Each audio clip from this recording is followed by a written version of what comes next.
you go ahead. Very much, and thank you to our witnesses for joining us today. My first question is to Dr. Sukera.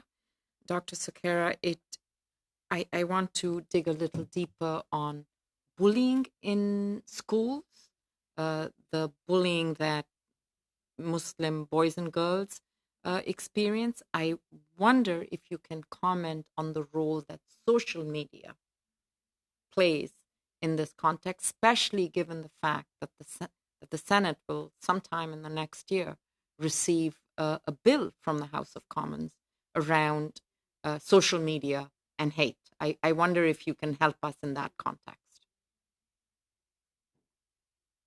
So certainly we have seen the unfettered proliferation of hate due to a lack of accountability from many social media platforms. That's an issue that legislators in the United States are also contending with. And there are common sense, evidence based ways to hold such companies better accountable. In terms of what happens at the ground level for young people, again, I have to speak with humility because I live and exist in a different digital sphere than, for example, many of the young people I work with, my own children included. What we do know from the evidence and from literature is that messages are transmitted now in ways that proliferate beyond anything we've ever seen or experienced. And so, how that's changed the dynamics is that a generation ago, if a child experienced identity based bullying, which happened and continues to happen, they could go to another school. They could find a fresh start.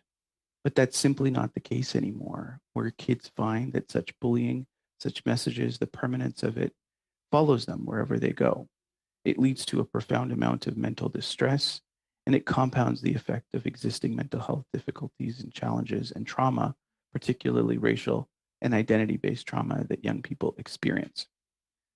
There is work that is going on to help better educate young people about the toxic effects of online spaces, bullying, mobbing, and other such forces.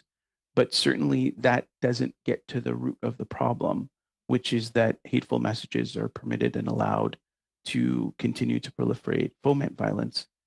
And the other aspect of this is that there's an intentional narrative that demonizes Muslim Canadians that continues to proliferate through social media without accountability.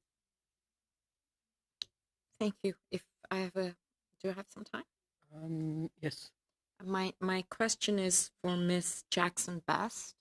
I am intrigued, Miss Jackson Best, to find out from you whether our federal government collects data on Muslims who are Black. And if no, then how do you get your data, and what pointers can you give to the federal government in looking for this kind of disaggregated data? It's a great question. Based on what I do understand and what I do know, our census does collect information about religion, and it obviously collects information about race. That information can be collected and aggregated to indicate how many people may be Black and Muslim. But it really does take statisticians and more specifically people who know how to analyze census data to get that information. So when we were doing the research project about Black Muslims in Canada, we had to actually contract out to a statistician who had specific experience with census data to indicate how much of the Muslim population was actually Black and Muslim.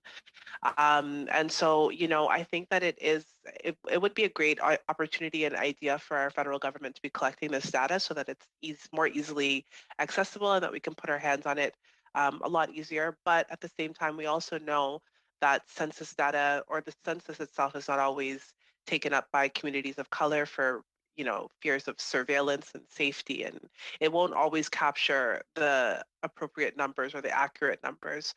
So, I think that it really does, it is going to be important for our federal and our provincial governments to work with scholars, researchers, professors, etc., like Jasmine Zeenat, Wilfred Laurier, who has the Islamophobia Industry Research Project, to guide our governments towards better data collection better collection of race-based data, of course, is incredibly important, and we don't see that quite enough. And it's been definitely an area of contention since I was a grad student, and has followed me throughout my career as well, trying to fill those gaps.